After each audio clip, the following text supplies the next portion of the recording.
Hi, friends.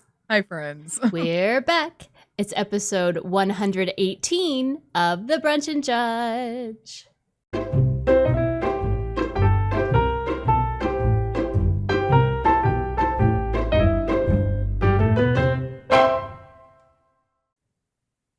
Yay. Yay. Woo.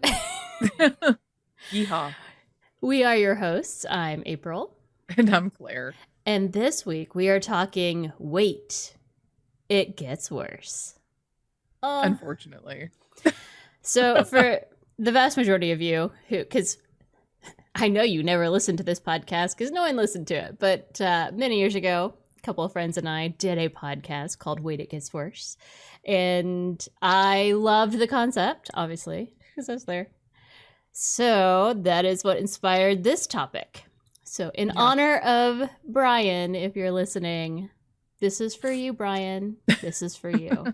Mm-hmm. But this week, Claire goes first. I So, Claire, what story have you brought us for Wait, It Gets Worse? I'm going to be talking about Unit 731. Is this like Vault 312 or whatever it is in Harry Potter? Not quite. Also known as the Asian Auschwitz. Oh, God.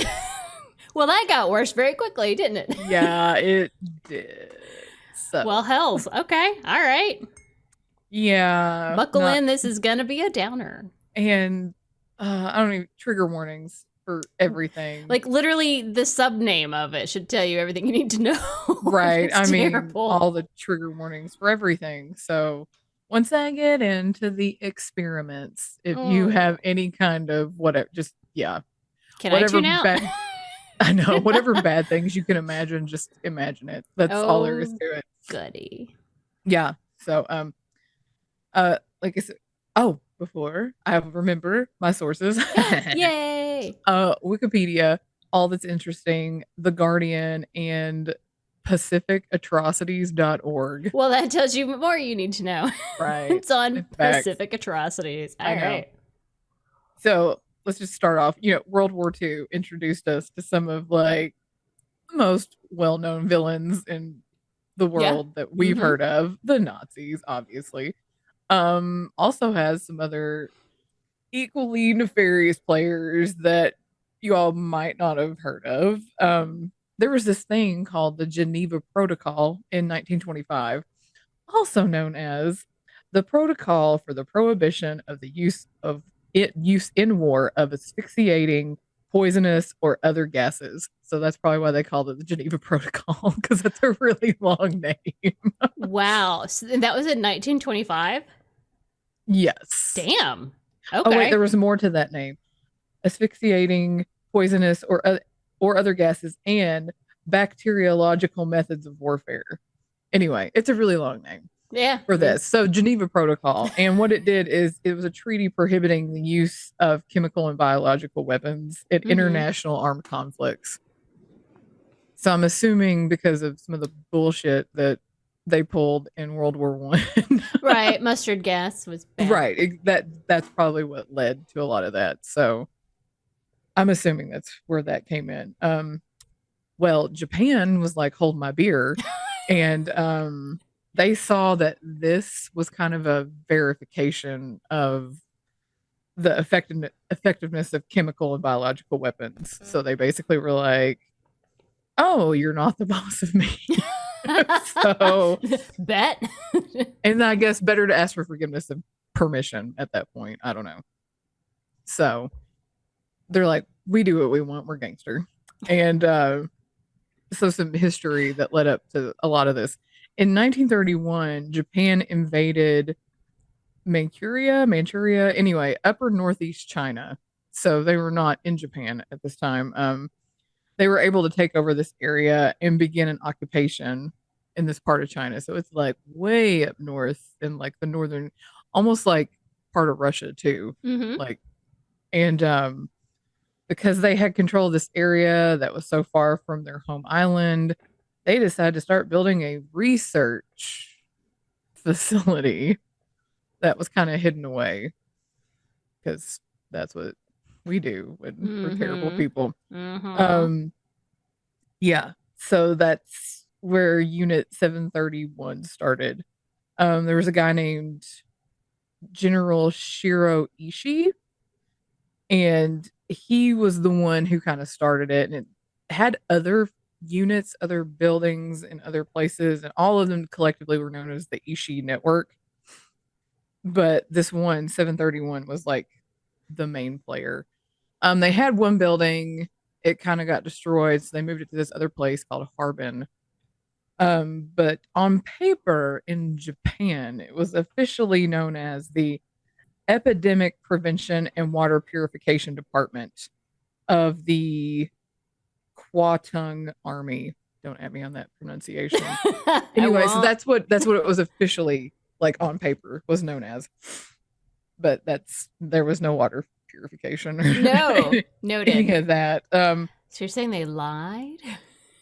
I know it's hard to believe that any government would lie No, about never. anything, right? Never. So, and just like the Nazis had like their Gestapo, they had their own like military police.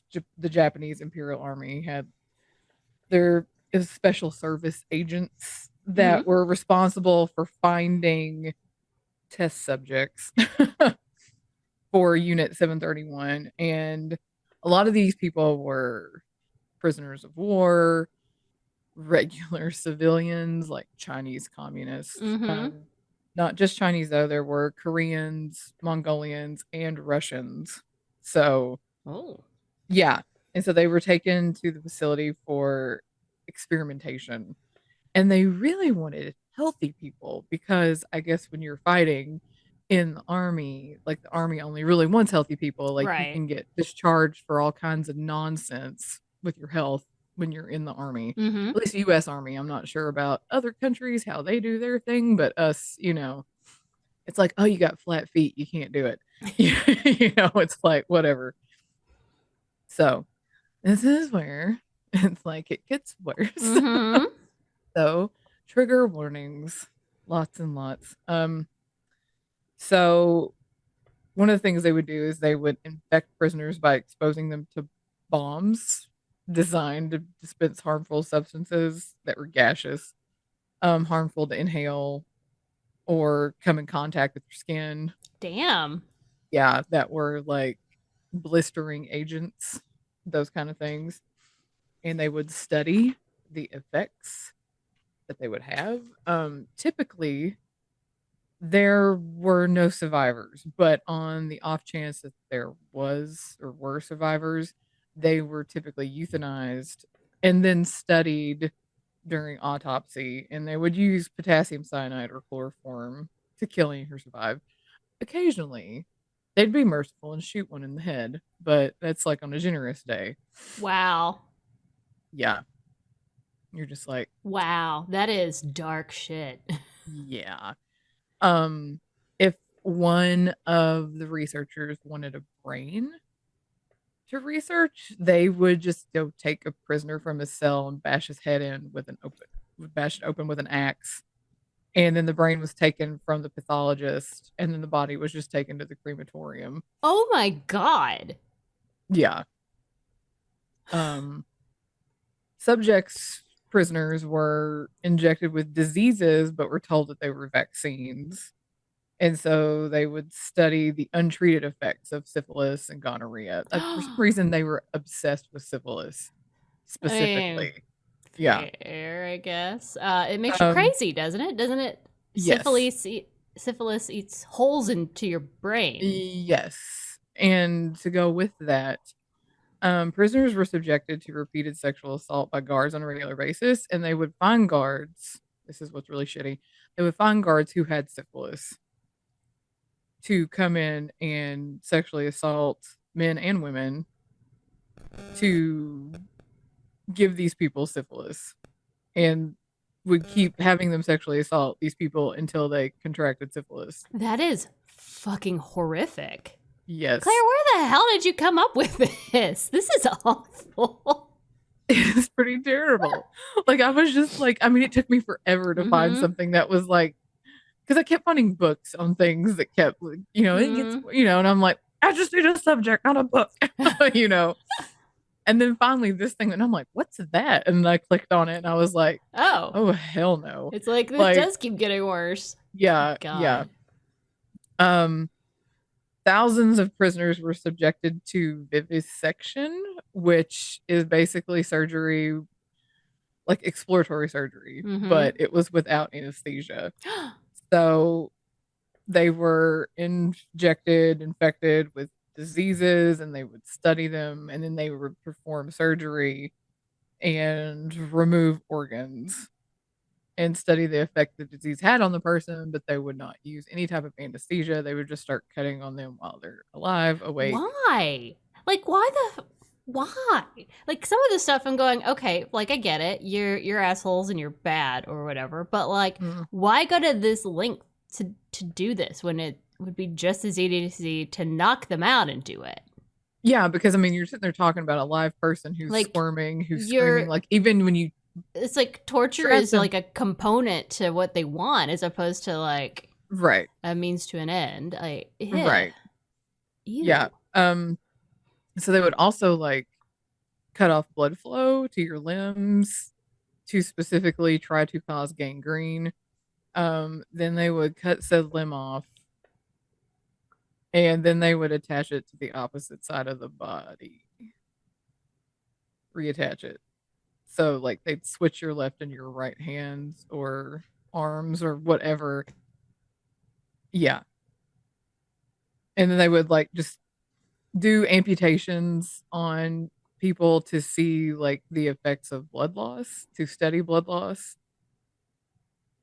like how Whoa. it affected, Like, like, this yeah. is super dark. All right. Yeah, like I'm over here Yeesh. thinking, I'm like, I don't even know that the Nazis were this I mean, that's like not, yeah.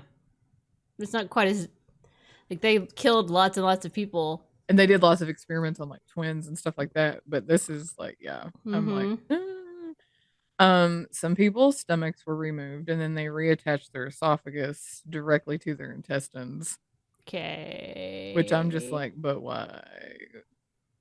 Because I feel like if Seems. you're doing that with anesthesia, that person died. Yeah, they're And already dead. Yeah, there's no. yeah, there was one guy, particular Yoshimura Hisato. He was a physiologist, and for whatever reason, he had a special interest in hypothermia.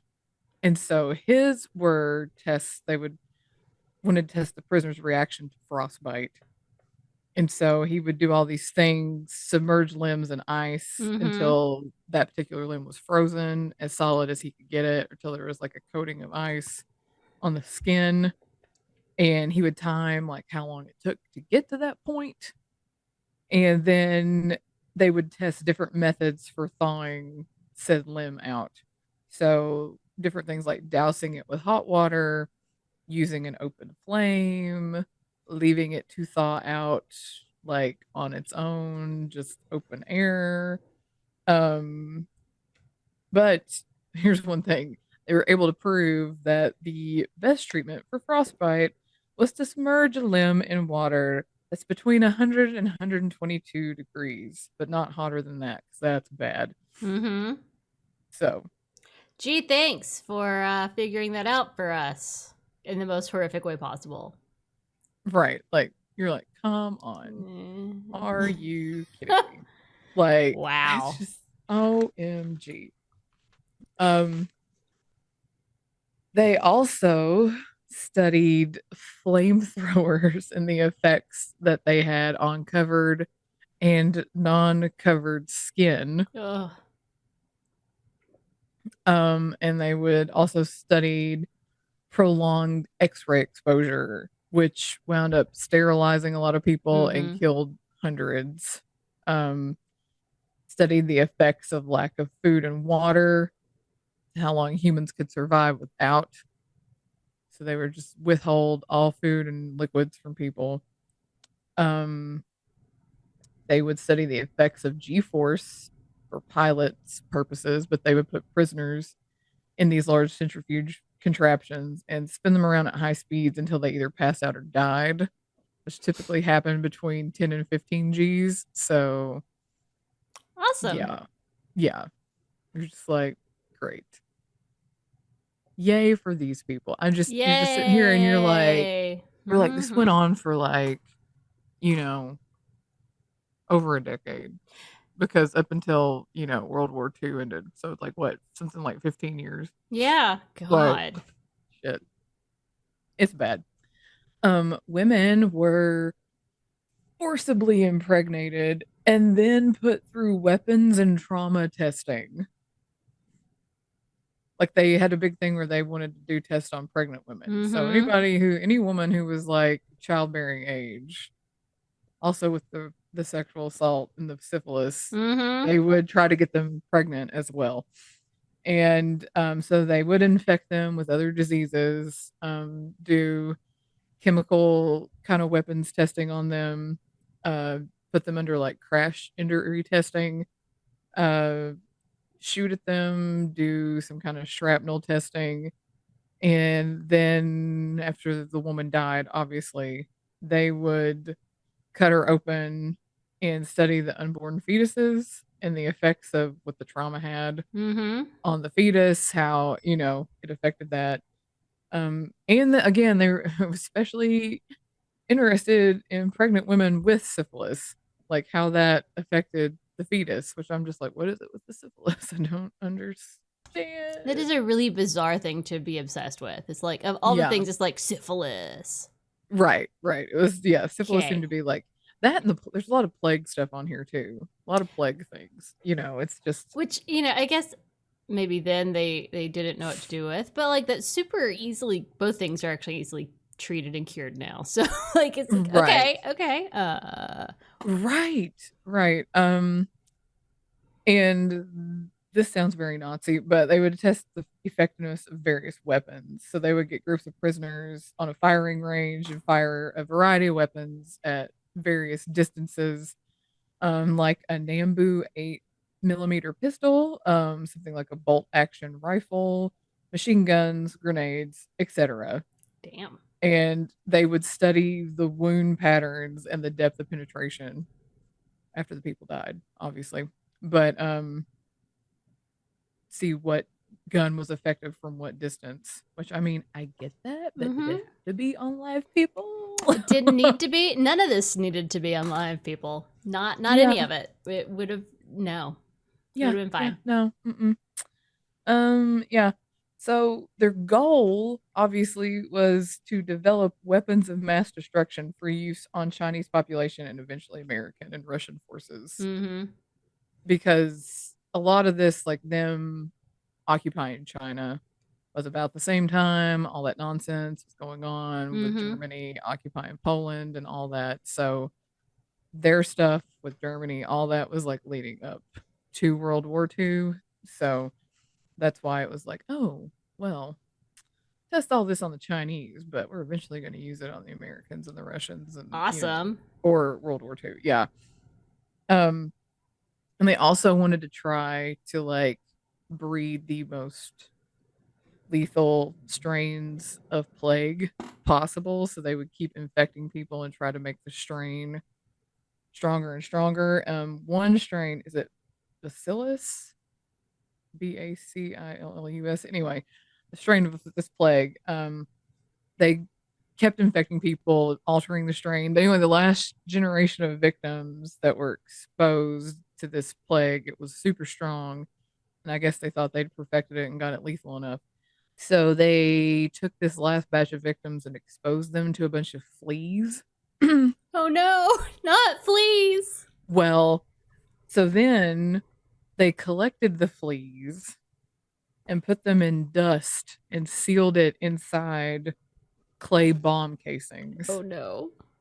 And then October 4th, 1940, Japan bombers dropped the casings, and there were 30,000 fleas in each casing over a Chinese village. Yeah. Whoa. And so more than 2,000 people in that village died. And then another 1,000 died in the village nearby because of railway workers who carried the plague to said village. So They not Holy hell. only, yeah. Yeah. So that's, yeah. Bad, Wow. bad. Yeah. I've never heard of anything like that before. Yeah. Uh-huh. Yeah. And they also used anthrax in another like weaponized attack to kill another 6,000 people in the area. Good And God. but to the locals and the local like police and all this, they marketed this unit thing as a lumber mill. And so they would refer to their subjects as logs. And so everything was like, oh, another log fell, meant another subject died. Wow. Okay. And then they'd be like, oh, we've got to send another log to the fire. Like you're sending another dead person to the incinerator, Yeah. the crematorium, that kind of stuff. And I'm just over here like, oh my God. Like, holy shit. Yeah. Yeah. So it's like Damn. in Japan, on paper, it's a fucking water purification plant. But then to the locals in China, we're like, oh, it's a lumber mill. Mm-hmm. Like, what? What?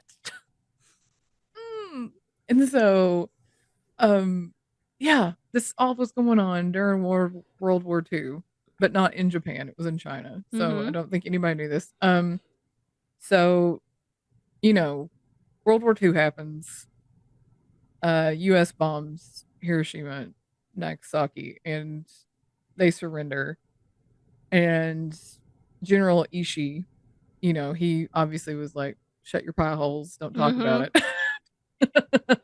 Mm-hmm. And immediately like ordered the demolition of HQ. So Mm-hmm. it's like we're getting rid of shit, we're getting rid of bodies, we're killing Yeah. we're anybody who's alive, we're killing them, we're getting rid of everything. Mm-hmm. And so Unit 30 or 731 was disbanded, destroyed, getting rid of evidence left and right.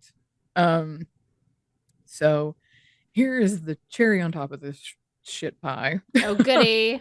Yeah, this is where I'm just like, I really hate this so much.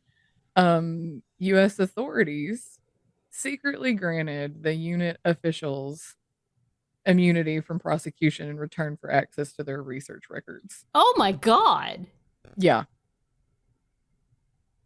So it was like, turn over your research and you can just go about your business like nothing happened. Can you imagine being the peon, because it's a peon, that has to go through all of the shit that they took to like organize it or put it into systems? Like, you did not want any part of this. You just happened to be able to read, I guess, Japanese or whatever. Right. Like you Yeah. have, like, you just happen to be in the right unit with the right capabilities, and this is your job, and you're like, this is in my brain forever. I get to remember this for fucking ever, and know that the assholes that did it are actually just living their lives. And because there was video on some things. You know. And one of the guy and I can't remember which, if it was Wikipedia or The Guardian or one of them, had like somebody had watched it and said, how like he's like some of this stuff was not experimental. It was just for funsies. It was just torture. It was like, oh, what do you think will happen if we do this? Mm-hmm. And so that's what some of that, not even like what I'm mentioning was. Like the stuff I'm mentioning is stuff that they were researching and studying, but there was a lot of other stuff that went on that was like, this isn't for research purposes. It was just, oh, let's just see what happens if we do this or if we do that. Or I think, to me, what is most horrifying is knowing that like there are people high up, and it's not just Germany, it's not just Japan, it's everywhere. There are people who are high up in positions that are absolutely fine with this kind of shit. And then we've created systems, mostly like militaries and things, where you're basically brainwashed to just do what you're told. So like, it's just, oh, it's disgusting. Like, that could literally happen here. It could happen in England. It could happen anywhere. Like, Well, that was the Guardian article was mostly talking about that there are documents that come out now that's got names of like a lot of the, I mean, we're talking thousands. Yeah. Because they were like, I can't remember how many thousands were as far as like employed, like the doctors and the scientists and the researchers who were employed during that time, like names and things that had been like sealed this whole time, but now people have a hold of it. So I'm like, good, because I mean, granted, a little too late, but yeah. So a lot of those people just like returned to their normal life and actually had successful careers Gross. in medicine, in academia. So these people are becoming professors at colleges, businessmen who are like making, you know, so it's like, yeah.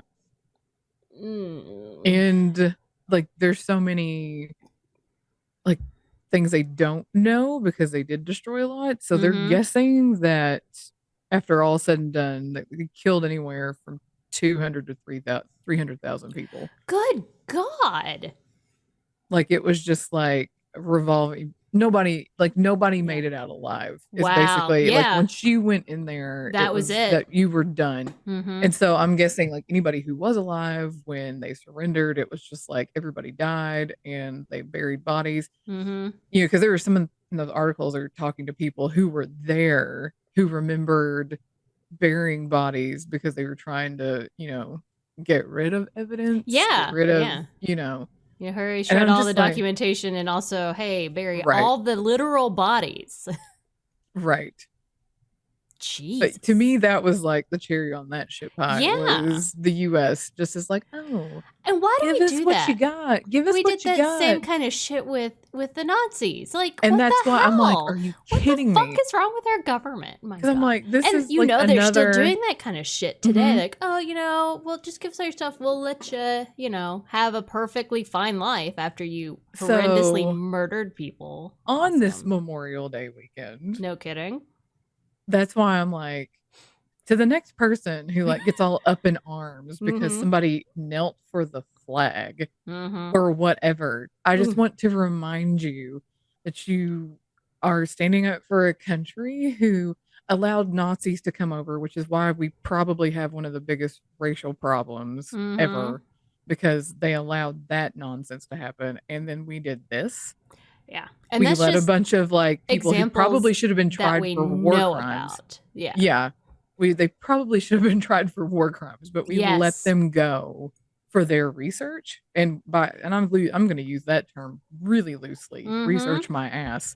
For their torture and sadistic tendencies. Gross. It's stories like this that make me hate humanity. Yes. And hate this country. Yes. So happy Memorial Day. Happy Memorial Day, everybody. I'm glad you people fought and died for this country. That is hot garbage. Yeah. Ugh. God. Ugh. Like, I mean, aren't you so glad that your children died so that we could, you know, pardon these horrific human beings to have like, whatever life they want? I'm not making digs at the military at all. No. Because I'm not. It's not what I'm doing. No. Because this is not the everyday people. This is the people at the top making horrific decisions. Right. Which is usually what happens. And I mean, let's be real, especially in that time, all men, all white men, white men, right? Just was. That's all who was in charge back then. There was nobody. This was 1945. Yes. So, like, let's just be real. Today, I'm sure there's people of all genders and colors that are making horrific decisions, but back then, it was all white men. Oh, 100%. God damn it! On this Memorial Day. Here's a happy story of why our country is trash. That is horrible. Oh, and like, why have I never heard of this? Like, ever. Right. Like, probably the same reason why you had never heard of like Project/Operation Paperclip. No kidding. It's like they never want us to know all the shitty things that they do. They like to keep that secret. Right. Gross. That was excellent, Claire. Thank you. So there's my wait. It gets worse. It keeps getting worse. Oh my God. Like, oh, hey. Oh, actually, hey. And then, hey. And then, oh, by the way, we pardoned everybody so we could get their research. Gross. So gross. That was horrifying. But Yeah. also very good. Thank you, Claire. You're welcome. I mean, like, I'm kind of glad you went first. Mine's a little bit more. I mean, everything gets worse, but like, nobody really dies. so Oh, well, that's so it'll good be a little because bit of a lift, I suppose. but yeah, It's just so what the fuck is even mhm. happening? So God, it's amazing. All right. I realized that as I was doing it, I was like, oh, I feel like this is pretty apt that I'm doing this on On Memorial Day Memorial Day weekend, yeah. when everybody's like, yay, military. And I'm like, but are we? Like, no. God. Actually, I very randomly forgot that Memorial Day is a patriotic holiday until I saw the flags everywhere and I went, oh, yeah, that's right. Because, like, Labor Day often has flags, but I don't find it patriotic. Like, it's not. No. But, like, we're very. All the stuff is up. So, like, I don't know. I always get them flipped. I'm always like, Memorial Day, Labor Day. Which one? Whatever. Which I find ironic because usually it's like Memorial Day is like the big one. Mm-hmm. But then I'm like, there is an actual literal like Veterans Day that just like glossed over. Yeah. Like, whatever, we don't worry about that, you know. It's so. Well, I don't know. Whatever. You know how I feel about it all. Anyway. Yes. So, what story are you going to talk about? I bring to you the story of Centralia, Pennsylvania. Okay. And you told me you were doing this, mm-hmm. and I literally, because you were like, "Don't look it up," and I did not. Mm-hmm. I did not. So I know nothing. So it's all right. Most people have never heard of Centralia, and there's a reason for that. There's a reason for that. Okay. But first, I got my information from Wikipedia, ABC News, all this interesting how stuff works, and my dear friend Brian Hosevar, when he covered this story he went into much more greater depth than I'm going in. You're welcome for that, because there's only so much weight it gets worse you can handle before you're like, no more. Kind of like what was it? Your flood story with the barbed wire, you're drowning. Was it Johnstown, Pennsylvania? Mm-hmm. Was it with Pennsylvania? You're right, man. Hey, guys, don't live there. It might not be good. Lots of bad things have been happening in Pennsylvania. I mean, you're not wrong. I hadn't thought about that. But I mean, this is kind of the opposite of that story. You'll see. Oh, okay. All right. So, Centralia, Pennsylvania is about 2 hours northwest of Philadelphia, so that you have like a sense of where it is. Originally, it was home to, of course, indigenous tribes, and in 1749 was sold to colonial agents for 500 pounds because Britain. Because Britain, right. Eventually, it did become a mining town, and in 1856, 2 mines were open, and anthracite coal became like the big industry of town. Like, it's like, let's mine us some coal. Great. Also became a hotbed of Molly Maguire activity. So several murders. Incidents of arson during the 1860s because lots of mine workers were trying to organize and create a union, so that it wasn't so shitty. So like they weren't going to get screwed over by everybody. Yeah. Right? I mean, like, fair. Totally here for that. And there is a local legend that Father Daniel Ignatius McDermott, who was the first Roman Catholic priest to live in Centralia, he cursed the land in retaliation for being assaulted by 3 members of the Molly Maguires in 1869. Oh my gosh. And he said, one day, St. Ignatius Roman Catholic Church will be the only structure remaining in Centralia. Okay. Dun, dun, dun. That's not ominous at all. No, not at all. Obviously, everything is fine now, and you can just go and live there, and nothing bad has happened. That's why I'm doing a story on it. Right. Called Wait, It Gets Worse. So, in 1890, Centralia reaches its peak with a population of 2,761 people. So, not a huge town. Right.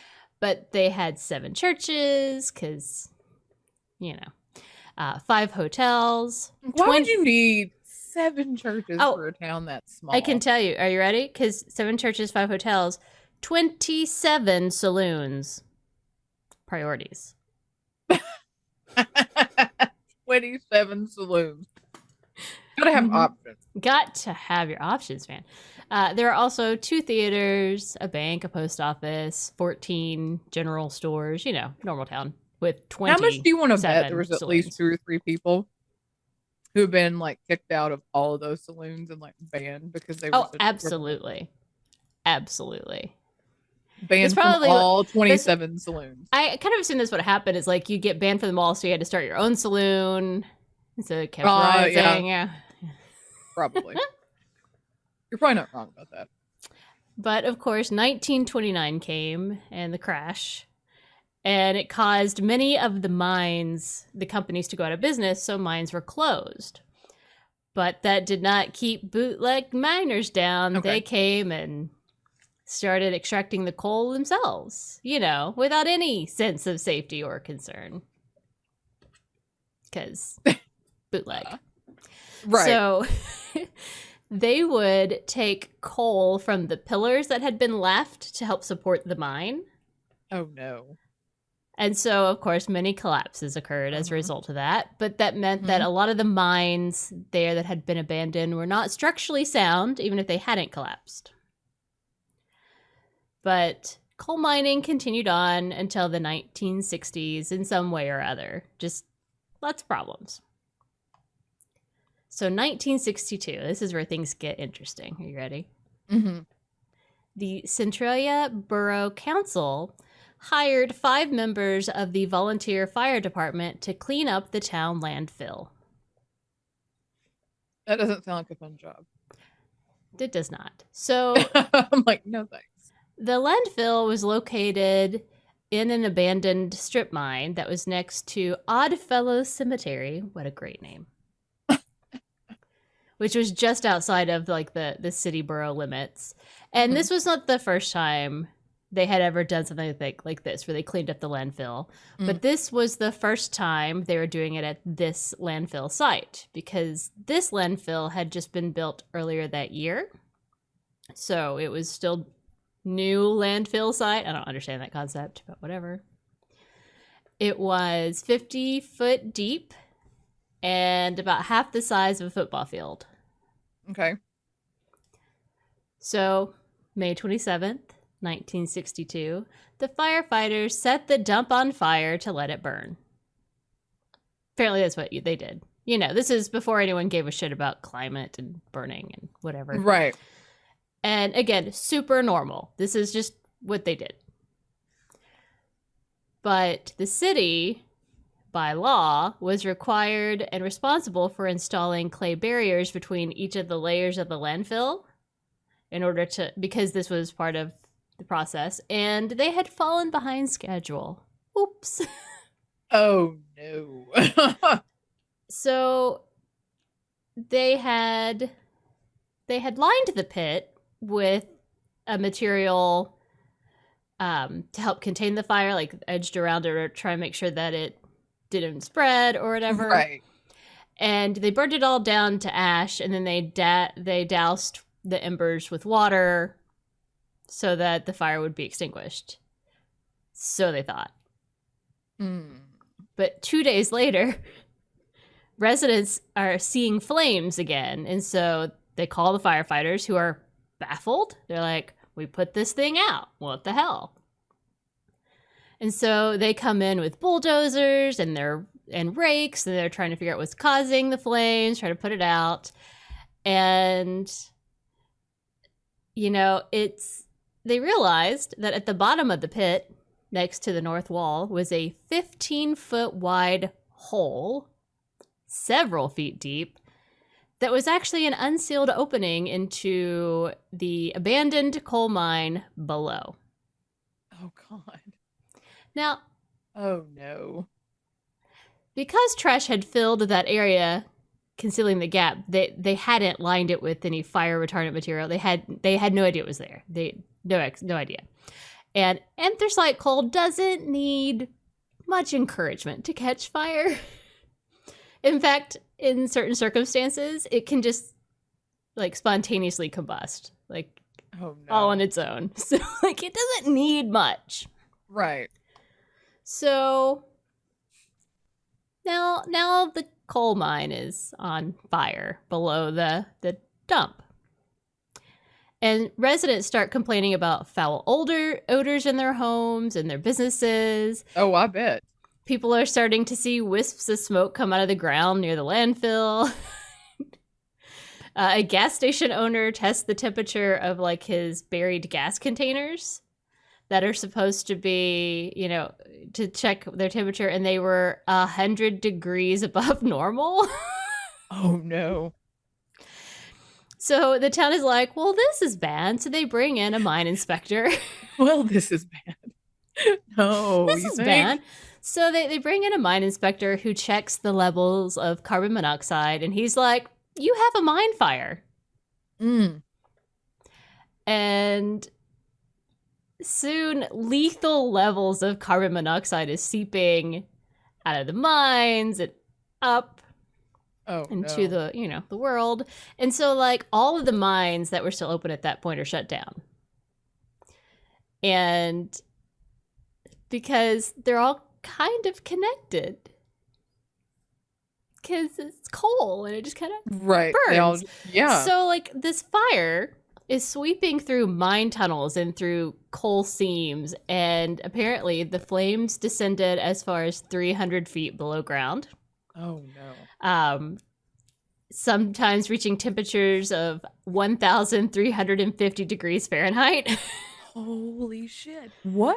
Oh my gosh. And so, like, the state of Pennsylvania is like, shit. This is bad. This So happened during the 60s? Oh, yeah. Gosh, I've never heard of this. Mm-mm. And so they try and stop the spread of the fire. So first they try, like, to excavate and to, like, dig out trenches. But the architect of the plan underestimated the amount of earth that would have to be moved. Oh, no. And, like, by more than half. Like, he just really was wrong. So he was way up. Way off. And so they ran out of funding. And so then they're like, plan B. Let's flush out the fire using, like, water and crushed rock to, like, you know, get into the thing, like, you know. But when they tried to do that, it happened to be, I guess, winter. Very low temperatures caused the water lines to freeze, as well as the stone grinding machine. And then they realized that they did not have enough mixture to fill, like, the warren of mines that had been, like, it's been over 100 years of people digging and, like, bootleg miners digging and just, like, all over the place. And, right. like, there's just no idea. And so they tried to fill them, like, at least halfway to see if that would do anything, but that didn't really stop the fire. And eventually ran out of funding, and by then the fire had spread even more. And how long has this been since it first started by this point? Oh, I don't know. It's in the first year of it happening. I'm just curious. I probably in the first few months. But the citizens of Centralia, they were not deterred. They kept living their daily lives, even though the ground around them is hot and smoking. That is so weird. Because there are perks. That is so weird. There are perks to having, you know, a hellscape burning below the ground. Hellscape. For example, they were able to grow tomatoes even in the winter because the ground was warm. Oh my God. And it snows a lot in the winter, and they never had to shovel snow off of their sidewalks because it always just melted right off.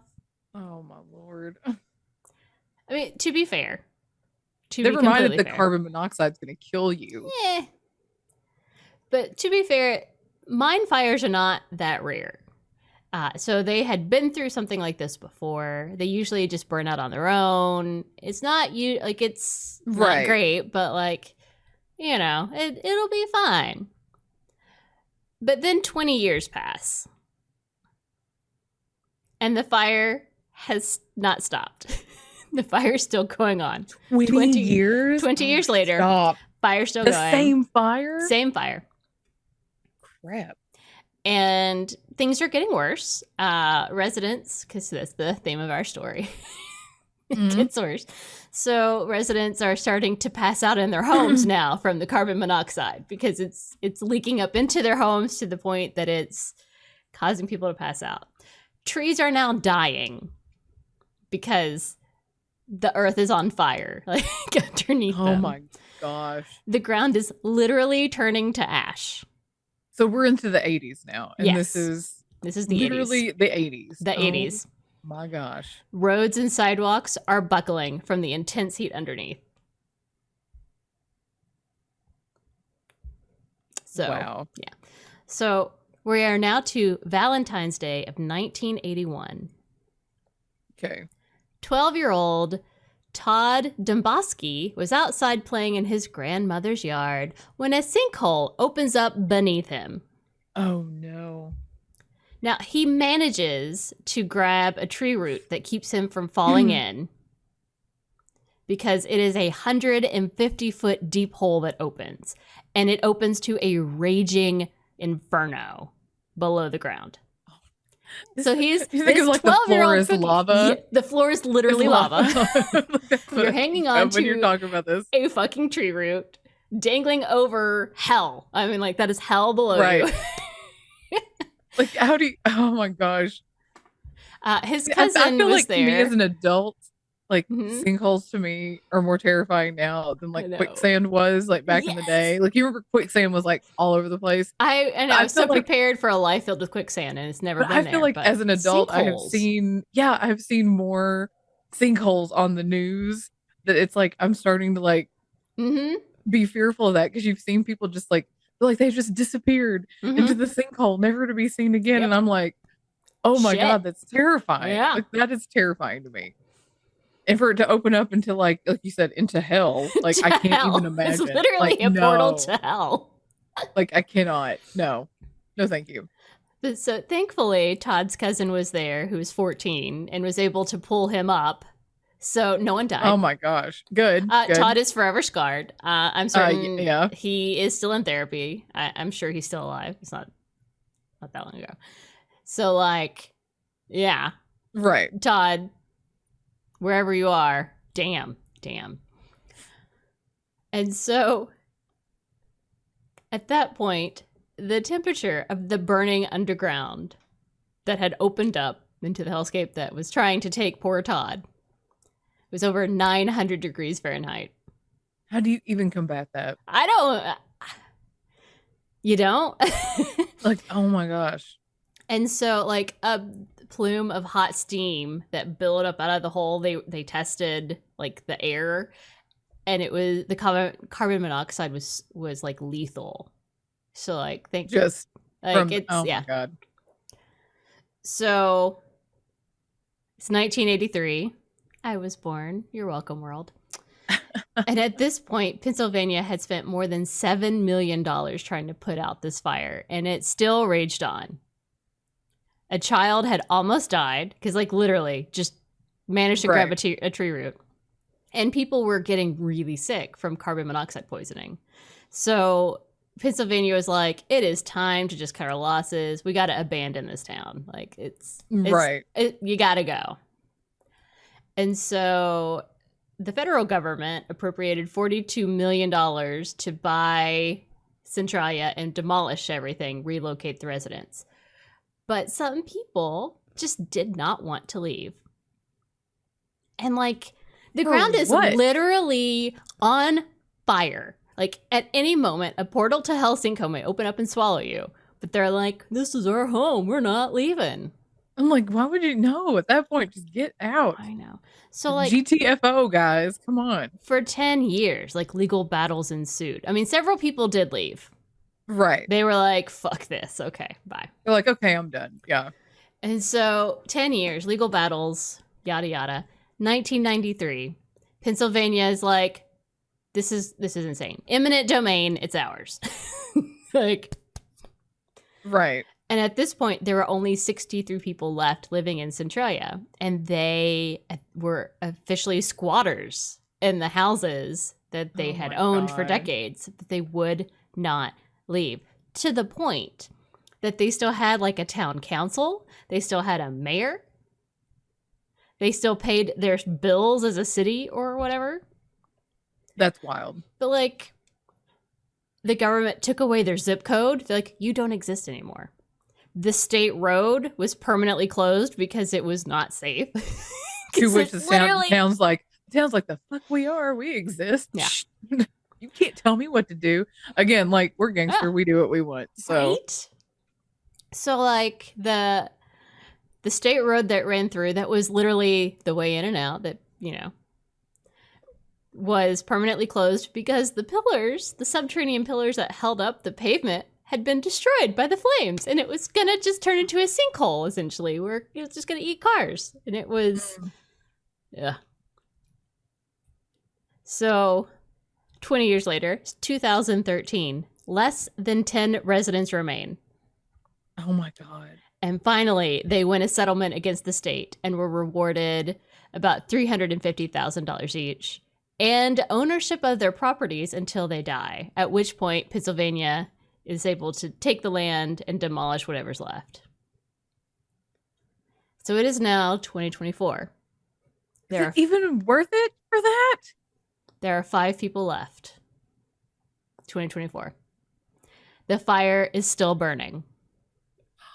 Still? Experts Right estimate it is burning right now. Experts estimate it will burn for another 250 years. How does that even happen? I don't know. The whole goddamn place is on fire. Like, it's literally hell. It's literally just, and it's just there. It's on fire. Wow. According to an investigation that happened in 2012,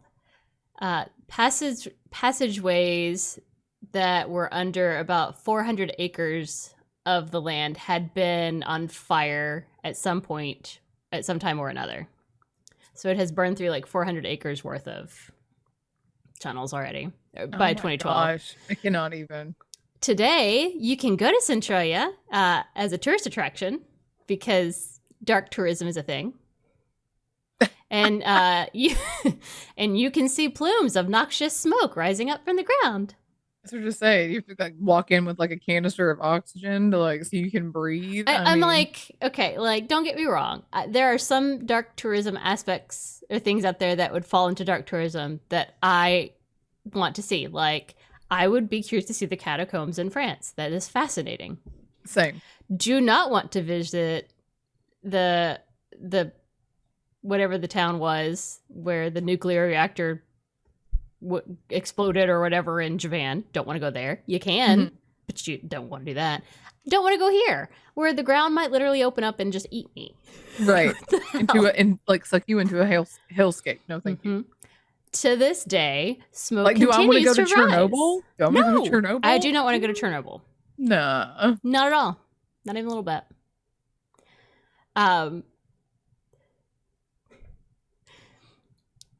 One quote is, "These fires are dangerous as land can suddenly collapse as the fire just eats up the ground underneath.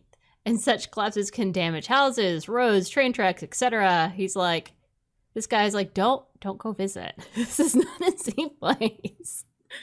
Don't be stupid. And what's more concerning to me anyway is that the Centralia mine fire is not limited to just Centralia. It actually reached over to a village nearby. That's what I was going to ask.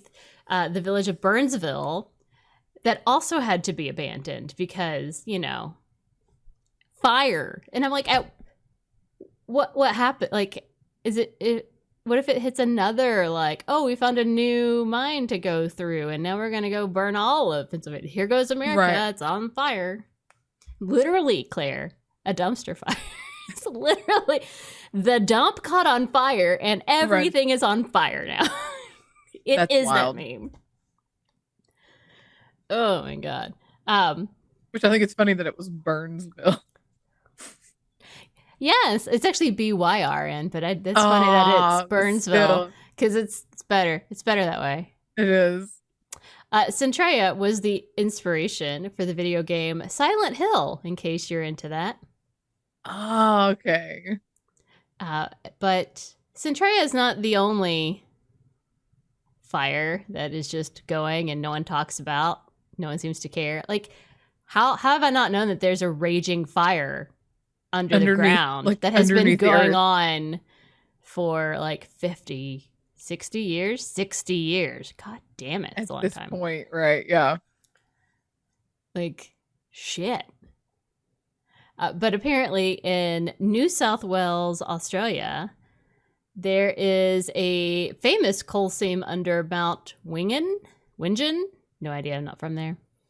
That has been burning for 6,000 years. Scientists think that it was ignited by like a lightning strike or a brush fire or something. But so, I mean, at least we're not in the 6,000 year coal burn, but god damn it. Wow, that's insane. It's like, oh, it's on fire. It's fine. Everything's fine. That dog sitting in there was like, it's fine. Mm-hmm. Everything's fine. It's like, it's fine. It's fine. Everything's fine. But that is the bizarre and true story of Centralia. You can go visit, but you shouldn't. Don't do that. Would you want to? I mean, like, it's like the road's closed. Like, what? But I'm like, who are these people that stayed? That's like, I mean, I get initially staying at the beginning because you're like, oh, it'll burn itself out, blah, blah, blah. You know, this is just part of... You don't want to overreact. Whatever, yada, yada. But, like, when the state comes in and is like, look, we tried. We failed. Everything's literally on fire. Right. We're just going to buy everybody out. Go over here now. And you're going to be like, no, I'm going to stay. Like, literally, Todd. Far away. It'd been like, Todd over here just about died. Because hell opened up in his backyard, in his grandmother's backyard. So bad. It's like, what? It's like, what the hell? But, like, how many people do we not know about that maybe disappeared or died because the ground opened up wherever they happened to be and swallowed them whole into, you know, the pits of hell? That's wild. I'm just thinking Todd was not okay after that. Probably not. I don't think Todd's okay. I wouldn't be okay. I'm not okay, and I'm just reading the stories. Like, no. Absolutely not. Plant more trees, guys. You might need them to grab roots of so you don't fall into the burning pits of hell. And to help combat all that carbon monoxide. Oh my gosh. But there you have it. Centralia. That's wild. I know, oh my right? Gosh. It's one of those things you're like, this can't be a real thing. We just have a fire raging that everyone is like, it's fine. Let's just let it burn. That's fine. We're not gonna worry about it. Really? Oh my god. That's nuts. Well, thank you for that. Mm-hmm. Awful story. Anytime.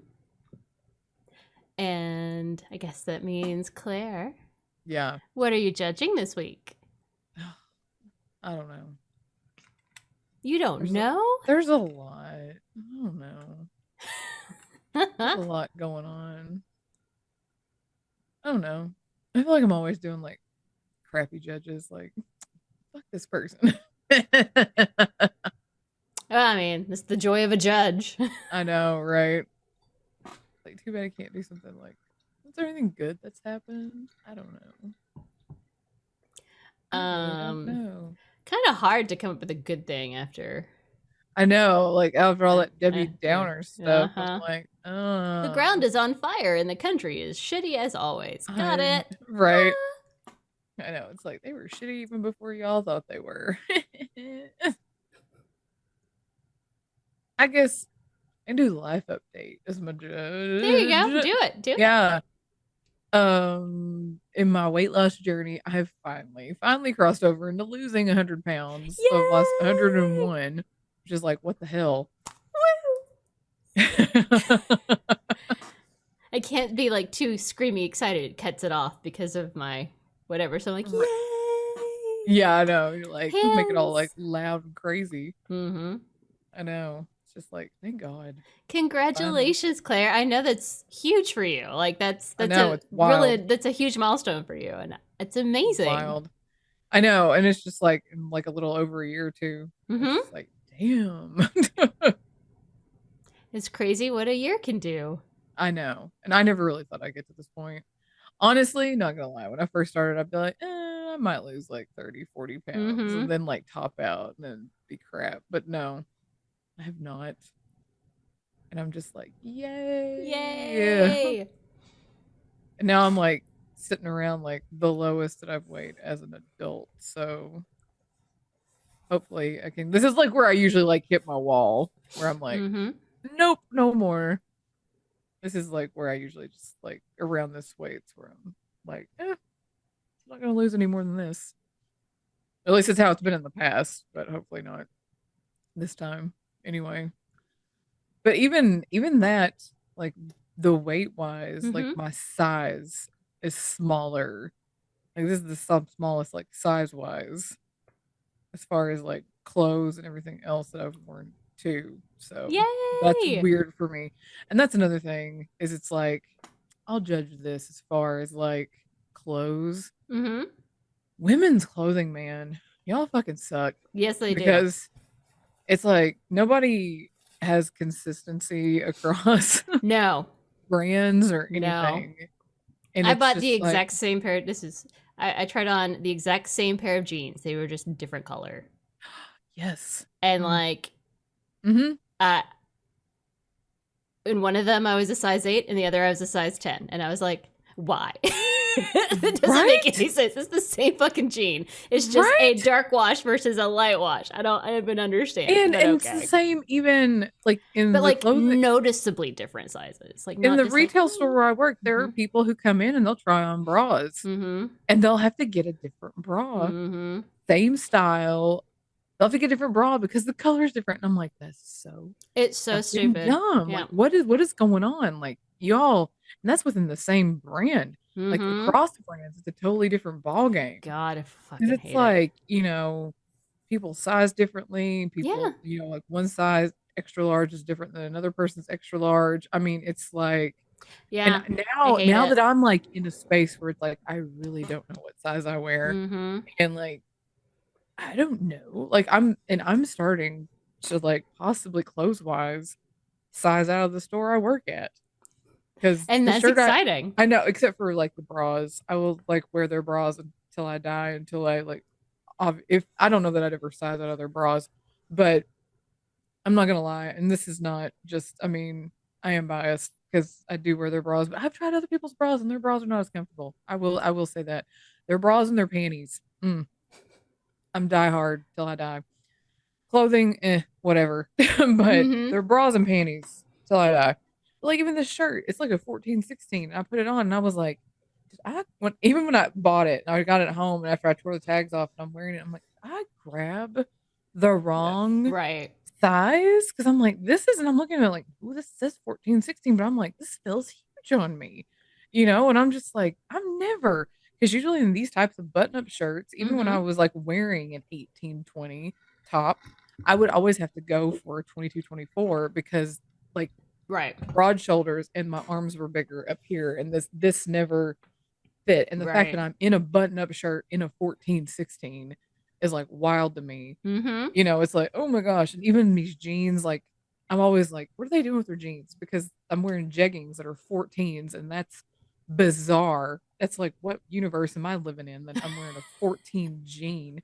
I bet two pairs of 14 jeans. One's a jegging and one's like a high waisted, tighter tummy, whatever. But they're two different style jeans, and I'm wearing 14s, and I'm Mm-hmm. like, this is crazy. I don't know what this is. And then it's just like, I have so many clothes at home now that I'm like, it's falling off of me. I Mm-hmm. can't, and they're my favorite clothes. And I'm like, oh, but I want to keep it. It's going to be my PJs because I love it so much. Or I might just have to like keep shit and make another t-shirt quilt because I can't let go of it. But, but yeah, it's just like, that's another thing is I'm going to have to start like really trying on clothes again because Mm-hmm. I don't know what I am. Well, and to be fair, as someone who I hate shopping. Oh, I do too. I I hate loathe it. but like Loathe it with every fiber of my being. it's because I have to try everything on. I can't just buy something because everything Right. fits so differently on me, Right. on you, on all of us. Like there's like you said, there's no like consensus of what a size is. Like Right. Yeah. I have in my closet, I have everything from size 6s to size 14s because there's no rhyme or reason. Right. It's like my body is the exact same size, but depending on what store I happen to go to, whether or not I'm a 6 or a 14, that's a huge difference. And I think it's bullshit because men, they just go in and it's measured by They their waist. no. It's And I'm so like, y'all irritating. suck. I complain about it all the time to Spencer because he'll be like, I gotta have this, he's like, this is the width, this is the length, I need that. And I'm like, you can just buy a thing?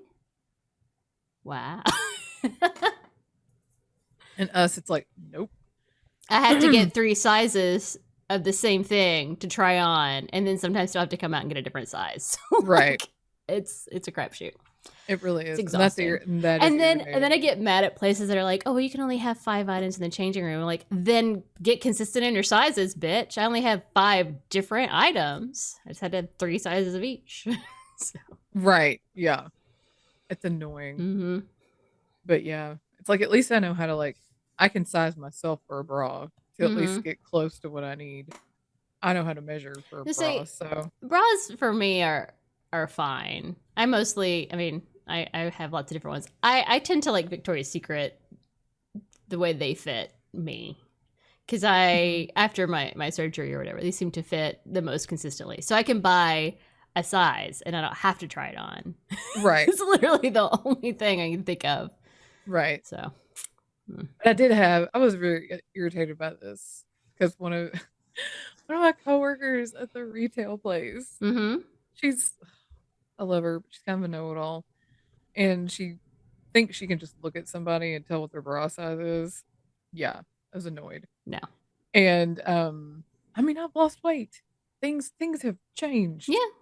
And for the longest time I was in like a 40 double D. Like I don't care, I'll tell my bra size. I was in a 40 double D. And then, like the gaining of the weight. And it was like I hated it, but I had to go up to like a 42 in my band size. But now that I've lost, I'm like down to a 38. And so certain bras, I can do a double D. Other bras, I cannot. It has to be a triple D. Technically, I'm measuring in between right. triple D and an F. Technically, with my cup size. So I was getting a bra. I've got 2 or 3 of them at the house. One of the first ones I bought, I did get a 38 double.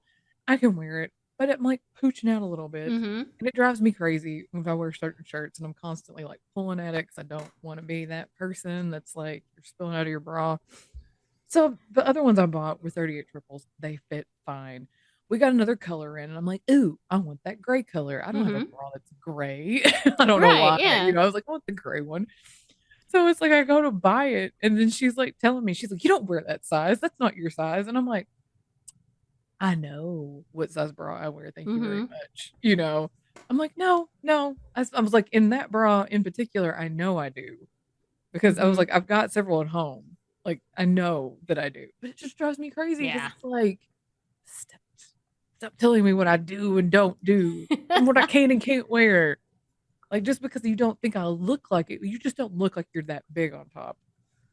Like, oh, you don't think I look like I'm a triple D? Like, come on. I mean, to be fair, like, that's where I was. I was a fucking triple D before I got mine cut off. Thank God. Yeah. But, like, no one had any idea how big they were because you're wearing a thing that's, like, holding them in. Like, you can't see what size my boobs are, bitch. Right. I know. And they're it's in like a bra right now. Yeah, and it's like depending on the shirt you're wearing and that kind of stuff, it's not like I go around wearing tight-fitting clothing all the time to like show off my boobs. To be like, oh, look how big they are today. It's that kind of. But anyway, I digress. It's just clothing in general. Yes, is like lately is a struggle for me to go along with the weight loss. I'm enjoying the weight loss, not enjoying having to go out and buy new clothes because things don't fit anymore and my pants are falling down and shirts are falling off my shoulders and they're showing my bra straps, and I'm just like, oh, I don't like it. So now I'm like getting all these tank tops out that I haven't worn in forever to like wear underneath certain shirts, because I'm just like trying to Yeah. get through until I can like really go out and buy some new clothes. But Yeah. I know this summer I'm gonna have to get some new swimsuits for the beach, because yeah, I don't think I've got any that are gonna fit anymore. So I'm not looking forward to that shopping either. Yeah, that also sucks. I'm judging that life update. I've lost weight, and I'm also judging women's clothing and how they're Yes. inconsistent It's across the exhausting. board. How you have to like try everything on in like 85 different sizes because nothing is the same. That's annoying, and it is exhausting. And I'm like you. I hate trying on clothes because you get in there, you get hot and sweaty, and then I'm over it, because I just like, this is a workout. Trying on jeans and stuff 85 times is a workout. No thanks. I don't want to do it. I do. Preach. I hate shopping. Shopping's my least favorite activity. Always has been. Don't like it. But anyway, that's my judge. Good judge. I like it. All right. What are you judging?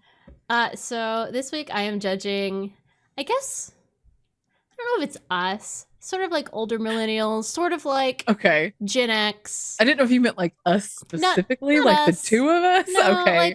like the Gotcha. those of us who have like hit like the 40s and the 50s, you know, Gotcha. like that Gotcha. demographic. Whoever happens to fall into there. Gotcha.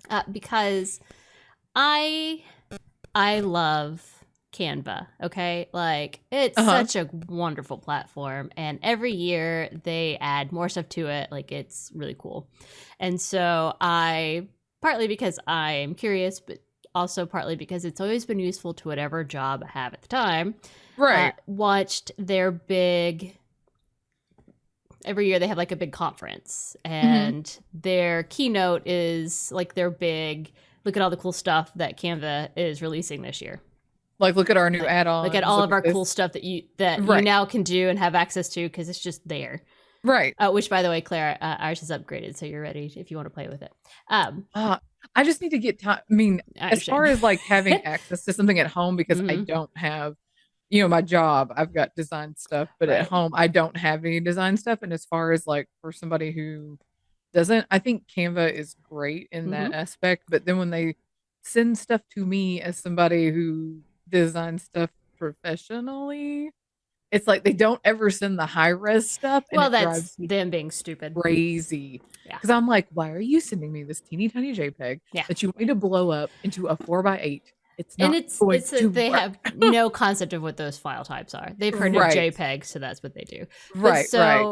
Anyway, so I was watching their big keynote thing, and they are all 40, 50-year-old, like their exec level. Like the people who were doing the keynote. Yes. Well, all of Canva's like executive team. Like they're okay, yeah. I mean, they have a whole weird like color thing that they do. I'm not gonna go into that. I judge that on my own. It's just weird. I get what they're going for. But so for some reason, they decided that even though it's an Australian company, guys, okay? Australian. Canva is? Okay. And so like they have the great Aussie accents. Most of them are, I mean, more Caucasian than anything else. That's important because for some reason they decided to, at one point in between like sections of, they like broke it down into like this stuff for like HR or marketing or the cool new tools for this or whatever. They had a rap. They decided they're going to come out and do a cool rap in which someone wrote a rap about Canva. Now I'm talking one of the biggest companies in the world, guys. And so there are like thousands of people that are at the actual conference. It was in LA this year. And this is their big thing. And they have these people come out and they do this Canva rap. And imagine a 40-year-old white guy who's totally like dad vibe. Oh, God, no. Doing a rap. And that is exactly what this was. And like, you're just kind of, I'm just watching it and I am laughing so hard. And I'm literally like on Teams, one of my coworkers who uses Canva. And I'm like, I can't even. It's like, I know you're not watching this, but like, this might be awful. Like I have like third-hand embarrassment because I'm watching on the internet as you're doing this live in front of people, and like no one really knows how to react. You can kind of, they're kind of like, yeah, all right, okay, sure, we're going this way, all right. I mean, okay, it sounds cringy. okay. And so like I was just like, this is horrifying. But so like it happens, it's over, and they kind of go back to like wrapping up stuff, and I'm like, God, that was a train wreck. Like I can't believe something. Like it's the whole Canva thing is a little awkward because you can tell that like they're reading what they're saying, and there's a little bit of like I don't know. It's just me being judgy, but that's the point of this section. But so like it's fine. It's fine. I've kind of gotten over it. We're wrapping up stuff, looking at stuff, and then they end it. And they bring them back to do more of the rap. And I'm going, oh my God. Because they're like, how? Because like one of the exec team was like, how about some more of that rap? And people, or said something like, what'd you think of that rap? And people were like, ha, ha, ha. And they're like, how about some more? And then they come out, and I'm like, now everyone comes back out on stage. Now there's lots of diversity within all the people who are involved. But even still, they were all very much a 40-year-old white guy dad. Like, it's how all of them were, like, dancing. Like, it was so cringe. I was cringing. Oh, no. I was like, this is the most horrifically embarrassing thing I've ever seen. So, like, guys, go find it. Go find the Canva rap, because I can't do it justice for how cringy it was. It sounds awful. And I was like, at some point in life, you just have to accept that you are too old to do certain things. Yeah. Rapping is one of them. It just is. Sorry. Right. Don't do that. There's no time ever in which a rap is acceptable in corporate culture. Stop it. It's terrible. So that's what I'm judging. It was an experience to watch streaming. I was like, okay. Sounds like it. But that's my judge. Oh my gosh. I'm going to have to go look this up, because that sounds atrocious. It is atrocious. Man. That means it must be time for Tarot Time with April. A spooky. Well, Claire? Yep. What should we ask the cards? Oh, I don't know. Let's see. If I can pick up the cards.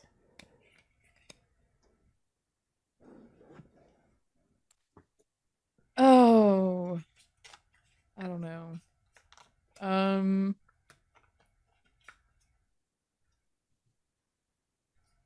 Big thunder. I'm in a tornado watch over here, guys. So if you hear thunder coming through, that's me. How about, I don't know. Will the US ever quit being shitty? Well, I can answer that for them, but we'll see what happens. I know, right? Dear universe, will the United States ever stop being uniformly shitty? Now, we all know the answer is no. Right. I say that because, guys, I made a comment on somebody's Facebook post in which...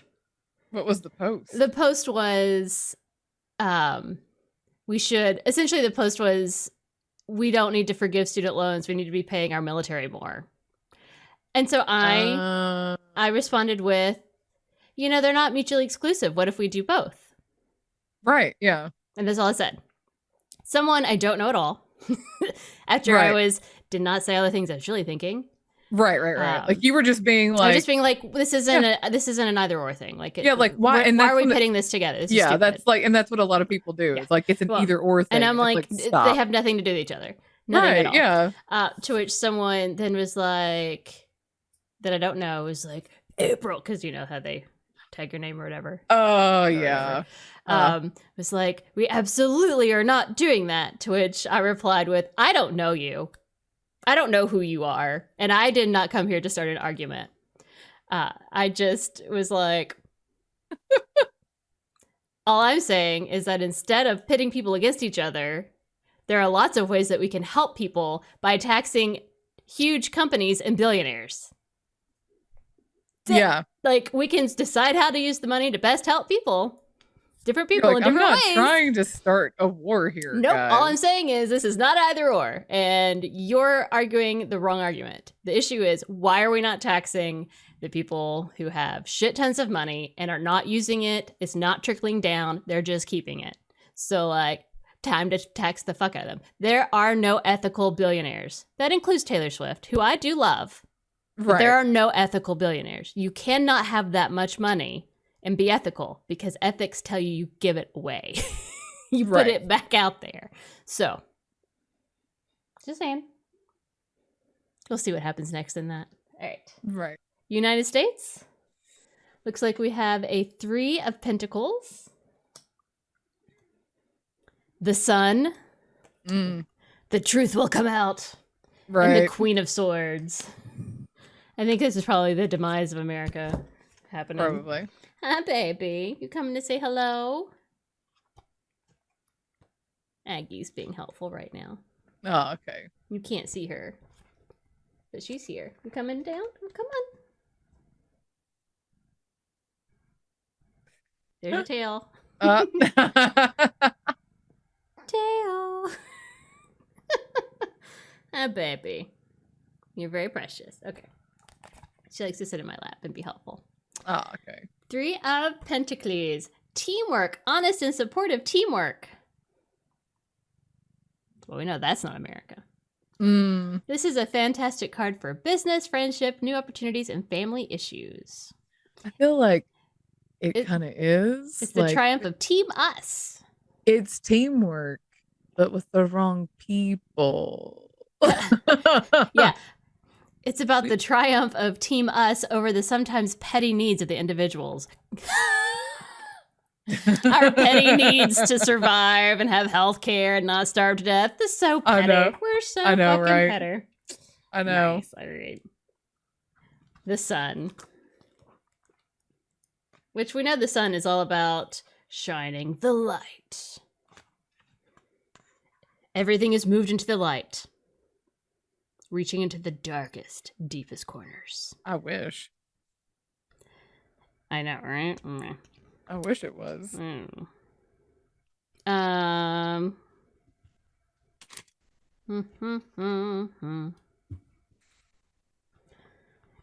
We are all being pushed and encouraged to welcome everyone into the light with us.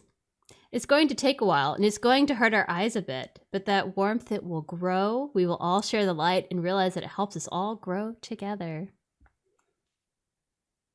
I mean, all right. I don't know. I don't know about this one.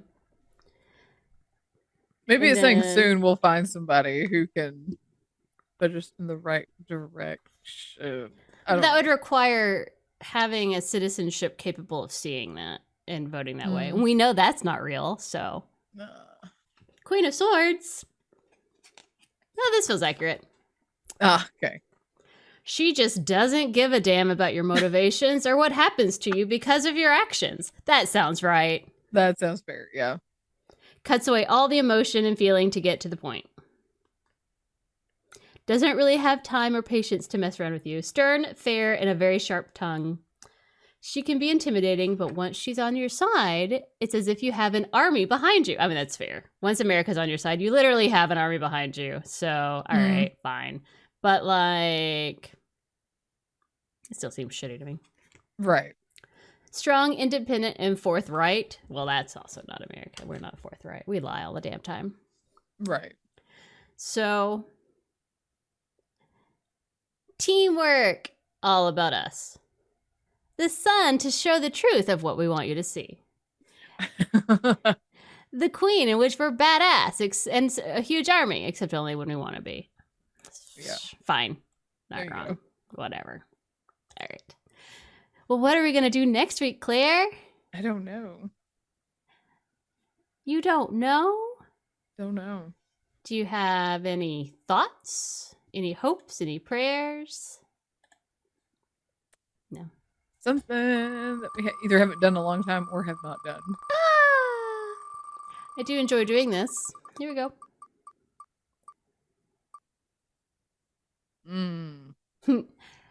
They don't teach that in school, which was also the theme of today's episode. I started to say,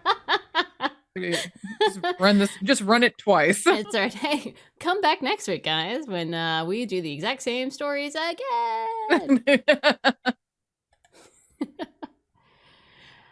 Well, that was a good time. Join us next week as we tell you more things you haven't heard of that we probably should have learned about in school. Although, maybe you don't want to learn about Centralia in school. That sounds terrifying. Right. But until then, you can find us in all the things and at all the places at Brunch and Judge. Please follow, like, comment, subscribe. And you can send us more topics for our wheel or any stories you'd like for us to cover to us at brunchandjudge@gmail.com. So until next time, keep on brunching. And keep on judging. And check out for those sinkholes that lead to hell. Right. Bye. Bye.